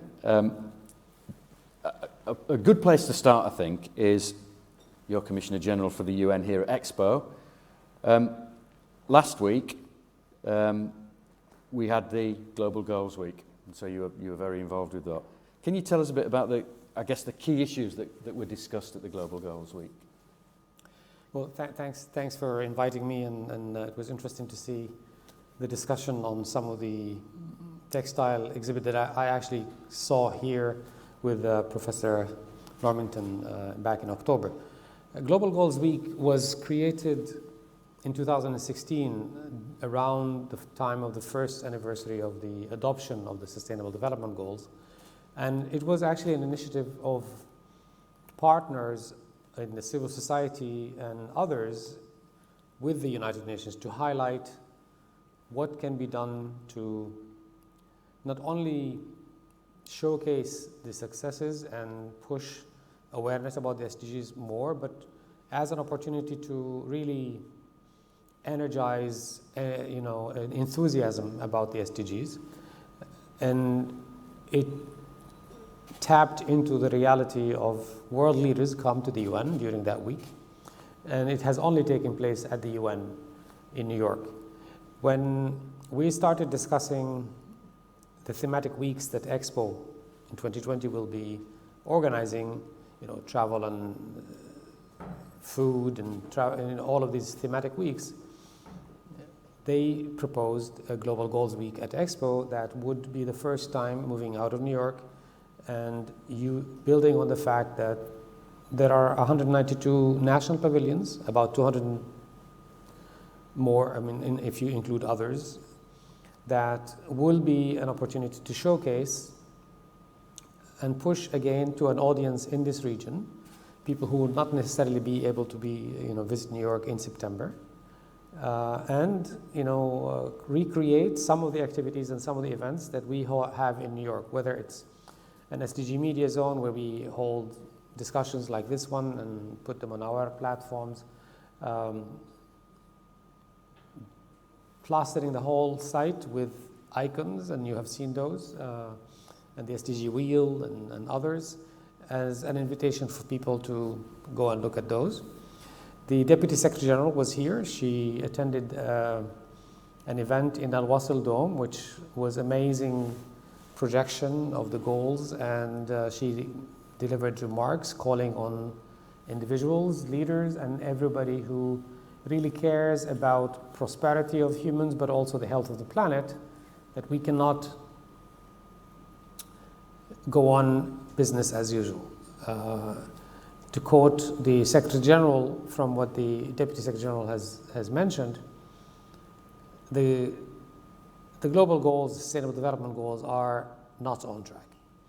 They were not on track before COVID, and COVID has pushed them further off track.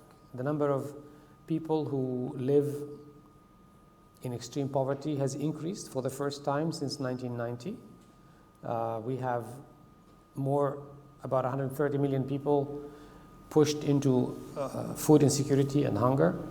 And of course, we see the compounded impact of the pandemic, unemployment, loss of access to services, and that the most marginalized have been suffering most. And then you have the climate crisis. So all of that combined, why don't we, thinking was, using the Global Goals Week at the start of 2022, it's also the second year of the Decade of Action, to bring the attention back on the goals and build on Expo's platform, which on Sunday last week reached 10 million visits, plus 60 million virtual visits.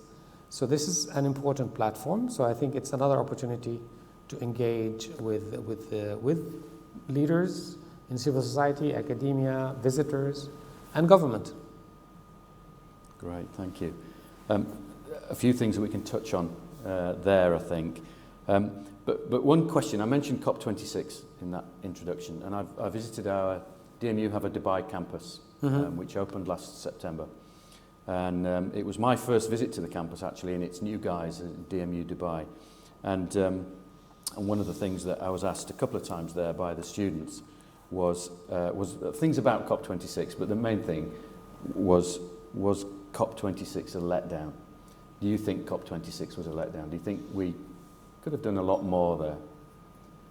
I think with anything that you look at, whether it's even, you will find people who will say they were disappointed, and you will find people who will say, no, it has met our expectation. I think the healthy way to look at it is that what was achieved is good, but we need a higher level of ambition. I think it was interesting to see some of the first language, the references to fossil fuel subsidies, the references, which was the first time ever, the reference to fossil fuel subsidies and the need to control those. So there was definitely some positive commitments made. Do they come to the level of expectation of young people who are demonstrating outside? Absolutely not. Do they come to the level of expectation of the Secretary General in terms of what he thinks is needed at this time of what we know? Probably not. But does that mean that we say, put our hands up and say, oh, what's the point? No. We start working harder for COP27 and COP28, which will be hosted here. And COP27 will be hosted in Egypt, in Sharm el-Sheikh. The message, whichever way you look at it, I think if there wasn't a Paris Agreement, and I recall reading this from a journalist in the New York Times, if there wasn't a Paris Agreement, the projections of temperature increase by 2100 were that you're looking at 4 and 5 degrees centigrade by the end of the century. Because of the Paris Agreement, we're now looking at 2.5 to 3. It is way beyond. We need to bring it down to 1.5 and even, hopefully, maybe less. So there is an impact of those commitments and meetings that happen. Now, there are also forces at play that don't want to limit emissions, but they say it's too soon, we cannot, we need transition. And this is where I think the Secretary General has, calls on young people, it's your future. You have to continue fighting, and we have to insist. Interesting, you mentioned COP28 there, which is in Dubai. And again, many of the students I heard, or many of the students I spoke to yesterday were talking about COP26. We've heard from Neil earlier on this afternoon about his sustainability team at DMU Dubai. But it was interesting how many students were talking about COP28 as a target for us doing things. Locally doing things, actually, on the campus, but also what Dubai could do. Dubai's a special place, I guess, and in terms of sustainability and activities related to sustainability, there's a lot going on, because there has to be, but there's probably also a lot of excess as well. You've spent some considerable time in Dubai now. What are your thoughts on Dubai and sustainability? I think every entity, every organization, every platform need to look at themselves, and it's not enough to say I believe in the SDGs and put those goals. It's a bit of similar to the conversation I had with the Montfort when we first started talking about the SDGs. Okay, is it enough to talk about putting the SDG logo on your 5-year plan, but how much are you really ticking the boxes of, okay, are we looking into our water and energy usage? Are we looking into plastic, into all of these, and equality, gender, access to minorities, all of these issues? How much have you been looking into those? So Expo 2020, from the beginning, and I've been participating in International Participants Meeting from 2019, beginning of 2019, there has been an emphasis on how much they are focusing on it being the most sustainable expo. So there's a new solar farm that is providing the renewable energy to the site. I had to sign a pledge not to use single-use plastic in the UN Pavilion. I still see single-use plastic on site. People bring it from the outside. Maybe some other pavilions didn't, or some contractors haven't. Is there another way? I mean, I think always things are done in gradation. There's no sudden change. Old habits are hard to overcome. I think there's progress being made. Whether I would like, if it was me, I would do it differently, maybe. But as I say, I always like to see the glass half full and not half empty. Good, and a good point about universities walking the walk and talking the talk around sustainability. You mentioned COVID, and we can come on to COVID shortly. But what's the current mood on the progress of the SDGs? Where are the big areas of concern? In 2019, every year in July, there's a high-level political forum, which is the new mechanism that was an outcome of Rio Plus 20 that looks at where are we with implementing the SDGs. So the Secretary General, we publish a report, and actually it shows progress, it shows stagnation, it shows even some regression. So 2019, we were not on track in terms of achieving the reductions required in number of people living in extreme poverty, in hunger, gender equality. I mean, you talk about, in the last 20 years, the percentage of women in parliament increased from 13%, it doubled. It increased from 13% to 26%. Some may say that's progress, but I mean, I would say, well, progress is when it reaches 50%. And at this rate, there's no horizon in the next 5-10 years of reaching that number. Only 4 countries have reached gender equality in parliament. 3 of them have actually exceeded 65% in Rwanda, and Cuba, and Bolivia. And the 4th country is the UAE in the newly created legislative body. So that's an example where we are not on track. Climate change, and the science has told us it isn't enough to limit emissions. We need to reduce emissions by 45% if we are to stay within 1.5 degrees. We are way off track on that. That's why it's one of the top priorities for the Secretary General. Now came COVID. COVID, of course, has killed millions of people, has led to the unemployment and loss of jobs and loss of income every country on the planet, whether it's income from tourism, income from lost production capacity, or services closing down. At the same time, it also impacted education. I mean, yes, in many parts of the world, they had virtual classes and remote learning, but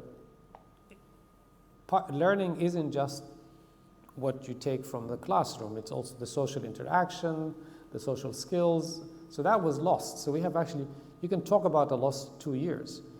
And that doesn't even talk about the children in 2 billion households, whichever number, maybe 2 billion people, not households, where they don't even have access to the internet, who lost the education because of the closure of the schools. So education has suffered, health has suffered, public health has suffered. When everybody's focused on the pandemic, work and attempts to improve public health in other areas has suffered. The frontline workers, many of them, we lost a lot of doctors and nurses and frontline workers during the first wave of COVID because there were no vaccines, there were no PPEs sufficiently, and there was no medicine, or there was no treatment. So people, we know, and we have seen that. And on climate, this is where actually, and as I said, about 100 million people have been pushed into poverty because of COVID. But on the climate, there was actually a reduction, not enough, but it was a temporary reduction in emissions when the industrial machinery stopped due to closures, when cars were stopped, there was lower emissions, but actually, I don't know, somehow when things were lifted, it made up so that we still see the impact. The Secretary General position is that we have to identify a silver lining. When we are to come out of COVID, we are still in it. I mean, Omicron, there are some discussions about Omicron, and Omicron being maybe the bridge to getting beyond the pandemic. There will be, I am sure, a lot of expenditure by governments, public and private companies, to get back to, it's time to make up, let's get the economy going, let's invest. Okay, now those are the key decisions that are needed to be taken in mind with the climate crisis and environment. How do you, for example, you initiate a package to, I'm going to spend billions of dollars on infrastructure in country X or country Y or whichever. Okay, do you invest that in exploring more oil production, exploring more carbon, or do you invest that in renewable energy, in improving the infrastructure in cities and other places where you can reduce loss of energy? The other aspect is, of course, whenever the discussion about climate, the first thing that people talk about is energy. We don't often hear the same level of attention paid to food production and food systems and cities and urban. I mean, cities account for 40% of global greenhouse gases and the impact on the climate. Food production is as impactful, if not even more. The rising popularity of red meat, where it's no longer like in the old days, sustainable farming, and then meat was very expensive, and now you can get a $1 hamburger because we cut down forests. More land is used to grow food for the animals that we eat than the land used for vegetables and fruits that we eat. And that is destroying the planet. So we also have to be mindful of the food systems, and that needs to be part of the formula. Textile, people talk about textile, it accounts for 2 to 4% of greenhouse gases. That's actually more than the airline industry. The airline industry is less than 2% of total emissions, which means it's not marginal, but it needs to be improving. But still textile, but it also contributes to a higher percentage of water pollution. Excess products that end up in landfills. So where is SDG 12? Responsible production, responsible consumption. So these are the kinds of things that I think, how do we find the silver lining? And as we build back and recover, let's build back better and recover better from COVID. And you touched on a really important point, and a really important point globally, but close to our hearts in higher education. The long shadow that COVID will cast through education, actually. We talk about a lost couple of years, but if that's affected every child at every school year, that can take 13 years to work through, can't it? And that's something that, again, we've discussed at length as a university. You know, the real effect COVID will have in terms of education and stunted education for some of those students, and we're seeing that now. That's an important issue. I mean, when you look at countries that go through conflict and families and children become refugees, they usually lose 1 or 2 years of education. So now the whole world has gone through this. But then, of course, maybe education systems need to be updated or reflected, and in many places of the world, definitely when I went to school, it was the old-fashioned memorize, memorize, memorize. And we see that there are more successful models that aren't about memorizing and regurgitating information. It's more about how do you encourage and create critical thinking, so that it's teaching the children, and maybe even university students, is not giving them the information to memorize or to equate, just how to find the information that you need. Do I remember everything I studied? Absolutely not. I mean, in some cases, it just flew out the minute the exam was over. I mean, who needs this? Yeah. It certainly was, COVID was certainly a disruptor for us as a university, I think it's fair to say. But we are teaching differently, and we are assessing differently, and there's been a real positive from some of that, so it's good to hear. We talked with the students yesterday, and we were talking about lifestyle habits and how we can change and how we can encourage people to change lifestyle habits towards a greener way of living. And that's important, isn't it? That encouraging people to change lifestyle. And we've heard a lot actually this afternoon about how we can do things differently and how we can change it. But again, students see that against the backdrop of big industrial outputs by the US, by China, causing significant damage to the environment at a massive scale. And I guess what students, again, were saying to us yesterday were, how do we balance that? How do we balance small changes that we can do when we're looking at this giant wall of industrial output? And it's a real challenge, I guess, and blocker, isn't it, around how we communicate the real important issues around sustainability. I mean, economies are changing. I mean, what are the biggest companies in the world today? They're not the brick and mortar companies.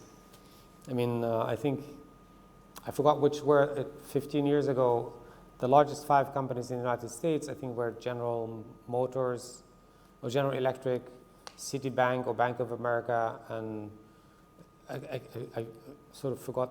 Big manufacturing. Big manufacturing, and Microsoft. Yeah. And today it's Alphabet. Up to 2 years ago, it was Alphabet, which is Google, Facebook, Microsoft, and Amazon. And now you can add Tesla, which is the only one of them who is like in the old kind of business, but it's interesting. Yeah. It's the electric car.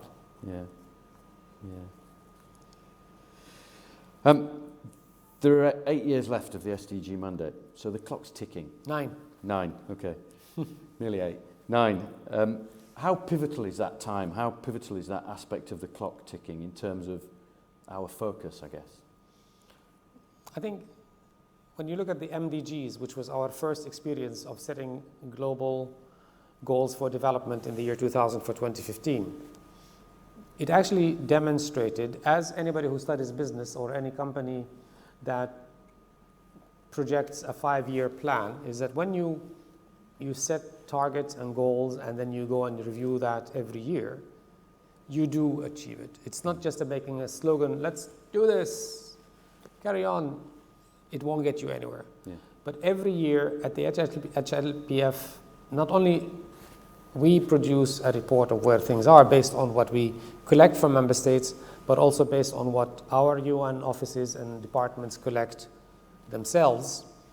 Member states have started this tradition of every year it's about 40, 45 countries, it varies, come and they say, we want to present our VNR, Voluntary National Review, and it is a record of basically what they did to achieve the SDGs, and they bring their statistics and saying this is where we succeeded, as we were challenged, this is where we failed, and we're going to do this. And it's also an opportunity for best practice, sharing best practices.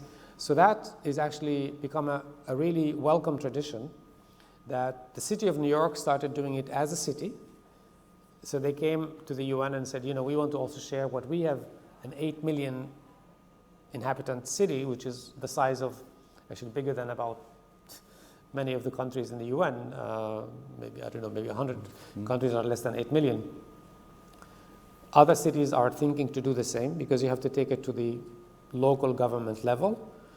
Now, there is no reason why, and I think this is where maybe a new doctrine of accountability.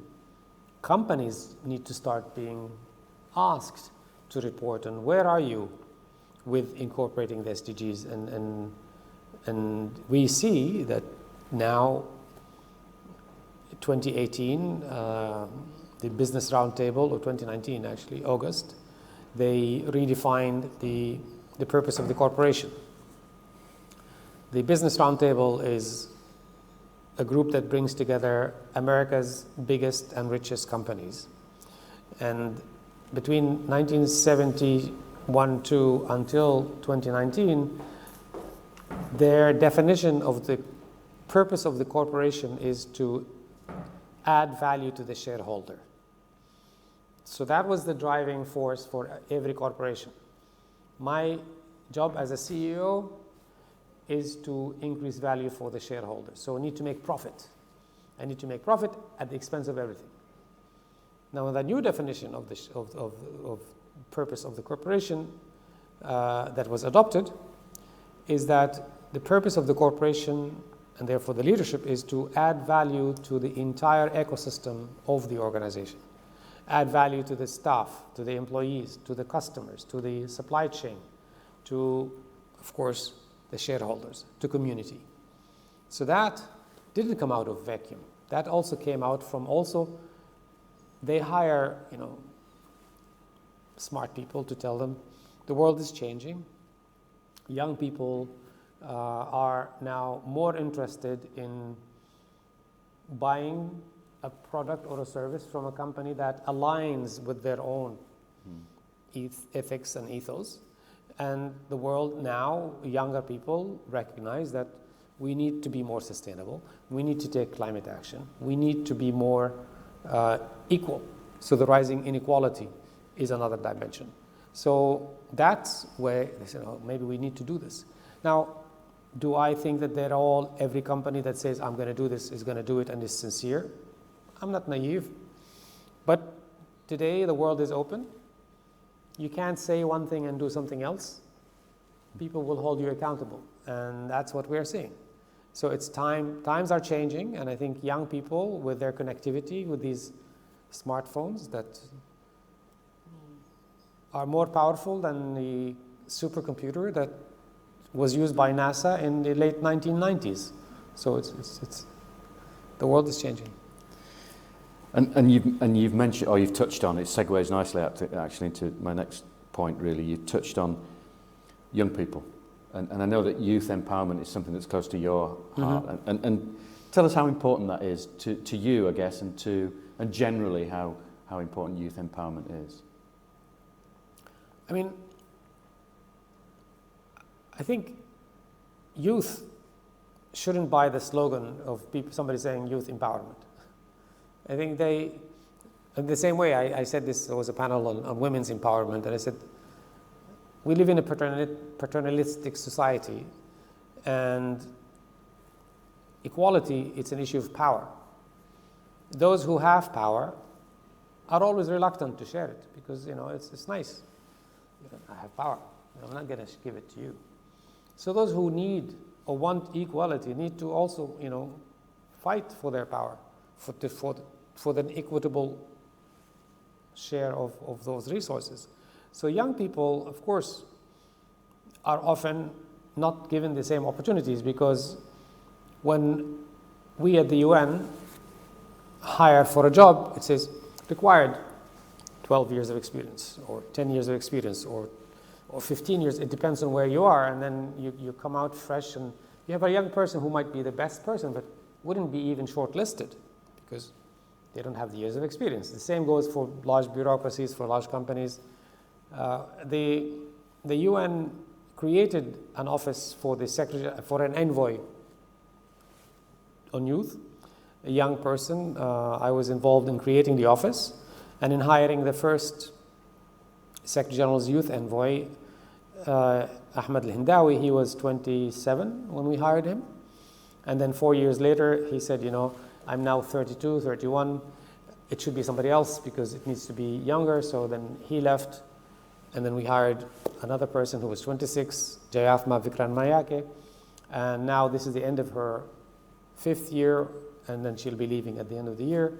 And we'll be looking for, again. So that was actually an important development because having a young person connect with young people, where we now have an Agenda Youth 2030 within the UN, that the UN system is looking at how to include young people in decision making, how to include them, how do you offer them the opportunity to grow, and we see that in the private sector. Many of today's billionaires are under 30. They come up with some idea and then they sell it to Google, or they become Google themselves. I don't know, but power is not given; it's taken. Yeah, it's great to hear that about what the UN is doing, particularly about youth empowerment. It's something that, again, is close to our hearts at DMU, and we're working a lot around co-creation with students, so co-creation of courses and programs and so on. I've asked Maha a lot of questions, and we've got 5 minutes left. That's gone quite quickly. Is there anything that anybody from the audience would like to ask Maha? Anything about things that we might have discussed already, or burning questions that you might have about any aspects of sustainability that we've discussed or that we discussed yesterday on campus? Any questions? The student who's with us, Maha, is Neil, and Neil, as I mentioned earlier, has started a sustainability hub at DMU Dubai. DMU Dubai only opened last September, so they've started it's a student society essentially, a kind of an old-fashioned university student society, but in a very modern vein, and they've got together a group of students from all different courses and come up with ideas for projects around sustainability and how they can address sustainability issues within the university.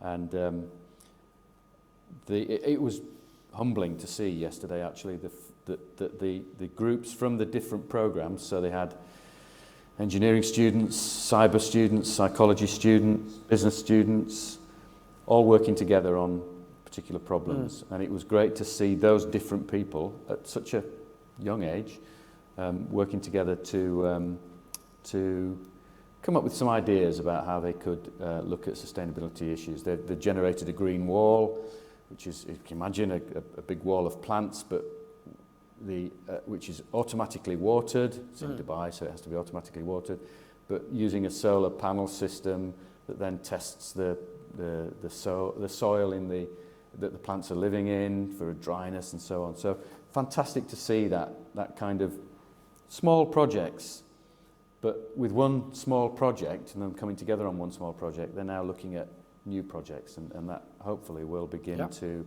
pick up. And it was really heartening to see yesterday, and it's great that you guys could come along today. Yes, Chris. Hello. Hi. I work at Montfort University. I wonder, when the more I learn about sustainability, the more hopeful I feel. But at the same time, in order to learn more, you have to become more aware of the scale of the problem that we face.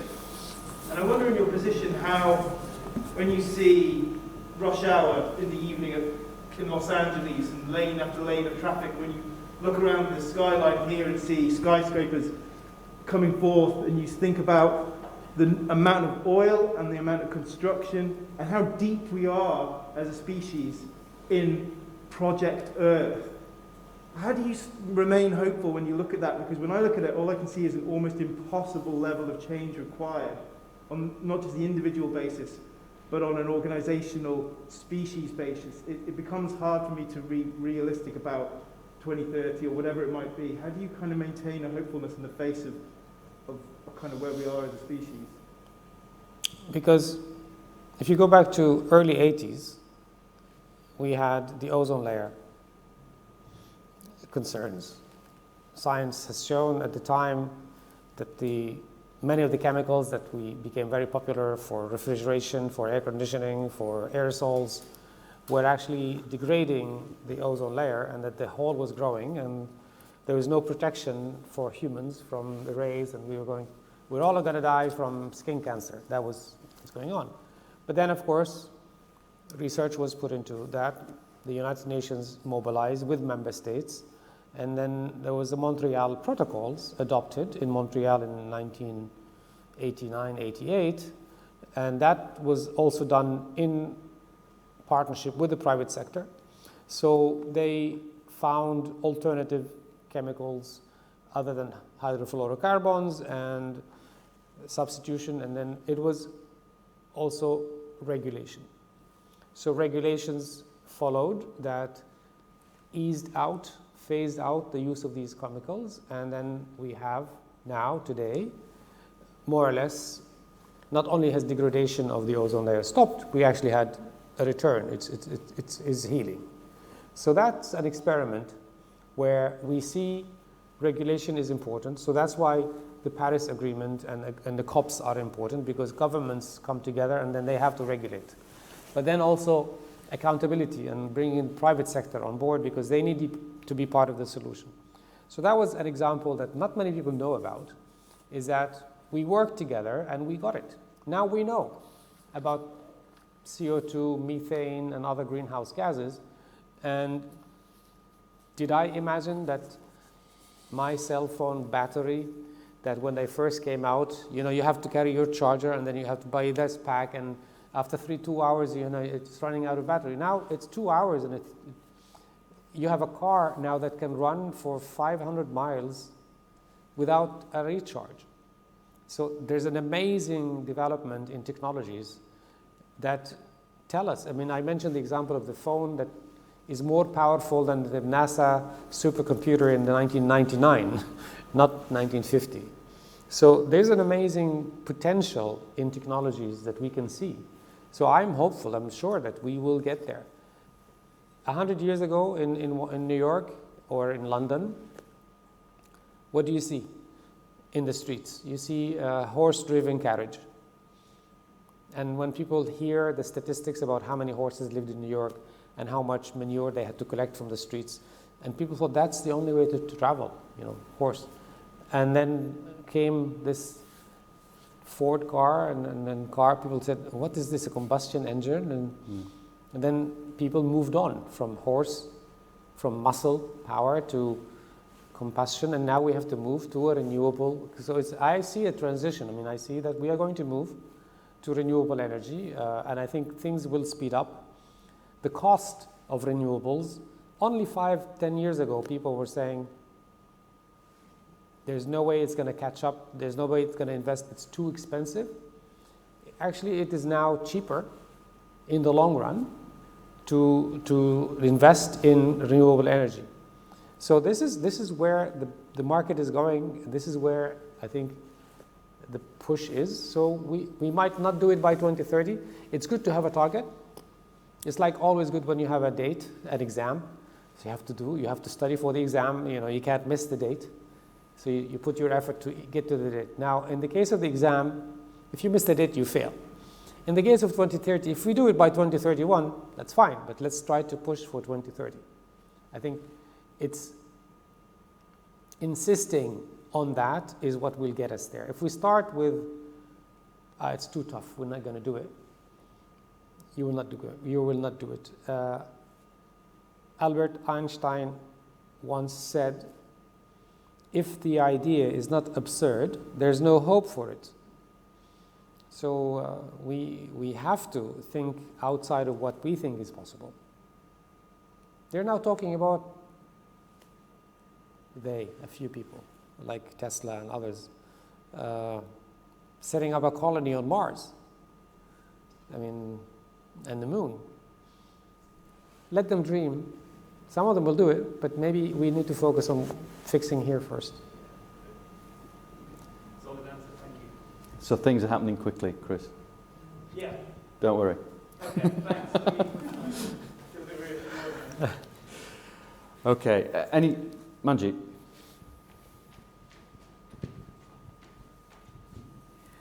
Hi, Maha. My comment was really around partnerships. It's the 17th goal, and sometimes it's not the one that gets the most attention because some of the others are so stark and very, very, very focused in what they have got to achieve and the impact that they have. But the thing with partnerships is it seems that they are really critical to the success in terms of bringing businesses, private sector, and researchers and all of that together. Are there any ways that the UN is already working to really improve the way that partnerships are working? Because I can see that if they are successful, they will bring the greatest impact. I think the fact that Goal 17 is about partnership was part of the consultations, that there is a need for a framework that can facilitate these relationships. We have something called the United Nations Global Compact, which was actually created in 2000 as the opportunity to engage with the private sector. There are about 15,000 companies that undertake to respect 10 principles, that there's a system of accountability. Every year they add new companies, but also they delist companies who have not abided by the Global Compact goals, and they are goals related to respecting labor laws, respecting the right of people who work there, no hiring of children, no corruption, you can't be, and environmental, respecting environmental concerns, environmental considerations. And of course, it predates the SDGs, but when they were celebrating their 20th anniversary, there was a discussion, do you visit and revisit the 10 principles, or do you think there is enough in them to extrapolate to the SDGs? And they opted for the second one, because the challenge was, if you rewrite the 10 principles, the 15,000 companies, some of them, of course, have gone through processes to get to approval. Then if you change, then you're saying, oh, let's go back and re-engage with every one of those. So it was better to work with what you have and then build on it. So Goal 17 is really key. The UN and private sector, it's also a very tricky, because member states, governments, they say, and they are correct, that we are their organization, because they are the ones who adopt resolutions that we then have to implement and facilitate. They are the ones who provide our budget. So they talk about partnership, but in terms of the actual decision-making process, it's with member states. Now, there is a discussion, and some say there is a need for a multi-stakeholder relationship in some areas that actually goes beyond the governments, at least in the areas of new technologies, for example. Cyber, AI. So all of these are discussions where governments around the world have different opinions, and as long as they are not in agreement on a certain thing, we cannot ourselves, the Secretary General can state his opinion, but the role of the private sector, at least this SDG 17, has allowed us the opportunity to engage on these issues partnership isn't just about the private sector, it's also about academia. It's also about advertising industries and others. I think partnerships is a good place for us to end. actually. So thanks again to Maha.